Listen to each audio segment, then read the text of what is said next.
We're shooting this about 2 months after the new year, when resolutions are probably falling apart. One of the bigger ones is weight loss. Sure. What does someone need to know about weight loss when they're trying to lose a few pounds or many pounds? Sure. I think that first we have to understand caloric needs and caloric density, not about counting calories, because I rarely teach people how to count calories. It's about understanding that to make it very simple by category. If I were to tell you, if you ate 100 of these foods for the next 100 days, you could potentially lose at least 10 to 15 pounds of body fat. But if you ate these 100 foods, you can gain 10 to 15 pounds of body fat. And what happens is after the New Year's, people, they keep eating those foods that are so high in caloric density, thinking that they're getting their best source of protein from eggs, cheese, meat. And in reality, they're getting very poor nutrition. That would be good nutrition for rats, as I explained earlier, but not good nutrition for humans. So they're getting all this caloric density with very little fiber. So here's the rule of thumb. Select the 100 foods that are the highest in fiber, highest in water content, lowest in caloric density, but highest in nutrient density. So let's pay attention to what I just said. We can take, for example, a cup of mushrooms, and a cup of mushrooms barely has 20 calories, but it's nutrient dense. Dr. Furman states that just 3 mushrooms a day reduces the risk of cancer by as much as 30%. Well, my gosh, just taking a little bowl of mushrooms is going to help reduce your risk of cancer. That's beta-glucans. That's how the body stimulates and fights and it detects cancer and releases certain nutrients that have some very potent natural anti-cancer effects. So mushrooms, a cup of mushrooms every day. What about celery? Look at celery. It's got fiber, it's got water content, very little caloric density, but high nutrient density. It's green, chlorophyll, so you chew on that celery. Okay, sweet bell peppers, red bell peppers, green, red bell peppers. Why are they different colors? They have different bioflavonoids. They have different nutrient densities and concentrations. Here again, follows the rule. High in water content. Bite the sweet pepper, it's high in water, juicy. It's high in fiber. When you chew it long enough, there's just a little bit of stringy stuff left. That's the fiber. And it's high in nutrient density. It's got all that color. So we look at these foods, and cucumbers and cauliflower and broccoli and cabbage. I mean, we could easily come up with 100 foods that are basically in the vegetable category on up to the fruit category, which becomes the medium calorie foods. Still high in nutrient density, high in water content, but a little bit more calories. They taste sweet, sweeter than the vegetables. Nothing wrong with that. I'm not opposed to fruit and the sugar of fruit, so long as it's combined with a lot of other vegetables, as the base diet. And I'm not opposed to potatoes. Contrary to popular belief, eat as many potatoes as possible. When I'm trying to drop body fat, they fill you up, they're satisfying. Baked potatoes, mashed potatoes,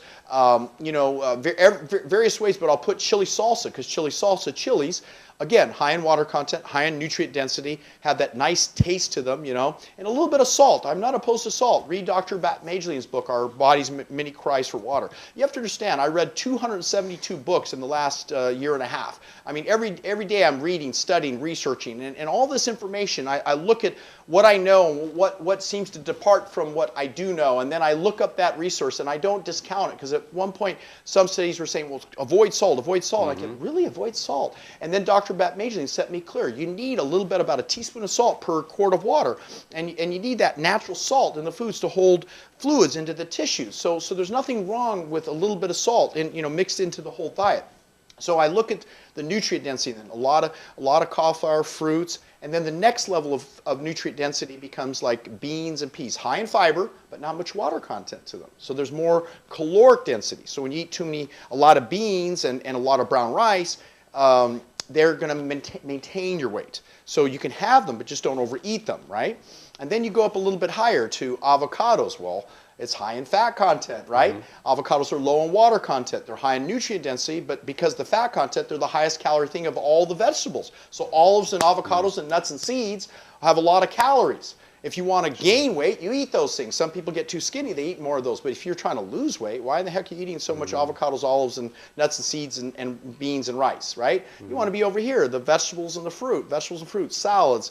I do a lot of crock pot. I throw vegetables in and I cook them up in water, not in oils, but in water, and some spices and herbs and garlic, and the whole house smells wonderful. And I come home, just can't wait, and I eat bowl after bowl of, one of my favorites is gazpacho soup. It's tomato-based, And all these recipes are in my new book called The Delgado Diet. I have all these recipes, and you look them up and you say, oh, he meant that. That's the one I should be eating for weight loss. That one's well done. It's a good, tasty recipe. Try it out. We took 15 years to create the recipe book, hundreds of recipes from all over the world where the healthiest people eat, and then on up to the more dense things. And then if you're eating cheese and eggs and meat, or even chicken and fish, there's no fiber. You chew it up, there's no fiber left. It just completely dissolves in your mouth after you've been chewing it for long enough. And it's all calories. It's got cholesterol permeated throughout the fish and chicken. It's just as high in cholesterol as red meat. So I don't tell people eat fish and chicken in place of red meat. I mean, you can eat a little red meat if you're going to eat fish or chicken. Just think of them as meat as one category, and don't overdo them. A small handful. You know, some people say maybe 3 times a week. That's not that you need it, but you should put a limit on how much you eat of it. So these calorically dense things, the most dense things is sugar and oils. Olive oil, corn oil, soft oil is so dense it thickens the blood. It's high in calories. Per cup, it's like over 900 to 1900 calories, in that range. Sugar is 900 to 1000, 1200 calories, around there. Whereas, remember, that cup of mushrooms was only 20 calories.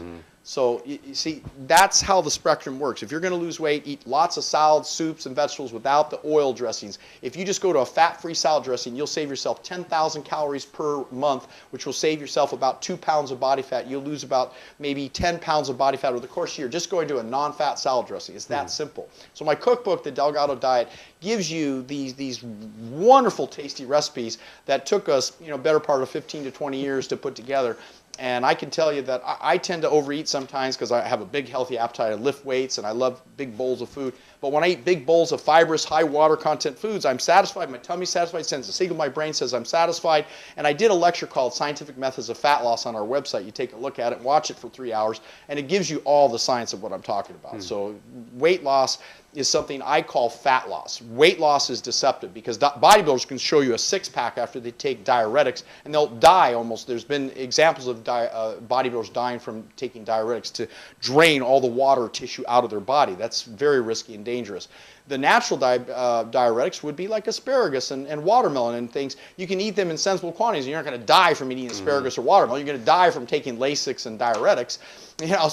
So I look at how do you get your body in shape. You exercise, you burn the calories for about an hour a day. You do an intense exercise, get your heart rate up, and mix it in with a trampoline so your lymphatics are stimulated, and eat all these fruits and vegetables, soups and salads with this tasty recipes of the Delgado Diet. And you can't help but not drop 10, 20 pounds. I had a lady in last month, 21 days ago. She came in and she was overweight, she was fatigued, she was depressed, she just didn't know what to do next, and she just said things keep getting worse, her joints were achy. And I said, look, we're going to start from a basic program. We're going to optimize your hormones. We measured her levels with Dr. Goslin. We put her on a whole foods diet. I got her eating fruits, soup, salads, and vegetables from the Delgado Diet. And then I gave her the eyes open hypnosis script. She said, all I got to do is read this 15 minutes a day, right? So I said yes, and she reads it, and it got into her unconscious mind with your eyes open, because when you go into hypnosis, your eyes are closed, you're out, and you fall asleep, and it doesn't do any good. I mean, subliminal maybe, but not much evidence that helps. So with eyes open, she reads the script, and it gave her direction. So she'd go to a script about how am I going to have more energy today, or how am I going to select healthier foods today, or how am I going to have better mental clarity. So she would read the scripts she wanted to read. There's 21 scripts I give people, 15 to 21, depending on the person, what they want to do.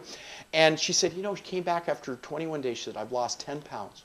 She goes, I feel great, my depression's gone, the supplements that you gave me are working. And she said, more importantly, I read that eyes open hypnosis script, and I didn't take it very seriously, but you told me, read it every day. And by the 7th day, I just noticed myself making conscious decisions of better food choices. I started finding myself ordering salads instead of the cake, eating more soups and vegetables, and eating more fruit, and just exercising more, and just doing the right things. Because you know what? Your biggest barrier to getting in shape is your mind. You do what you did, what you know from the past, and you think that's the correct way. Just eat little portions of food, even though they're meat, cheese, and eggs, little portions. You think somehow you're going to lose weight like Weight Watchers type portions. It's not going to work that way. Your body was designed to take in large quantities of fibrous water foods, and it'll be satisfied, and you'll be energized and get super nutrition while your cells get healthier, and then you'll get in shape.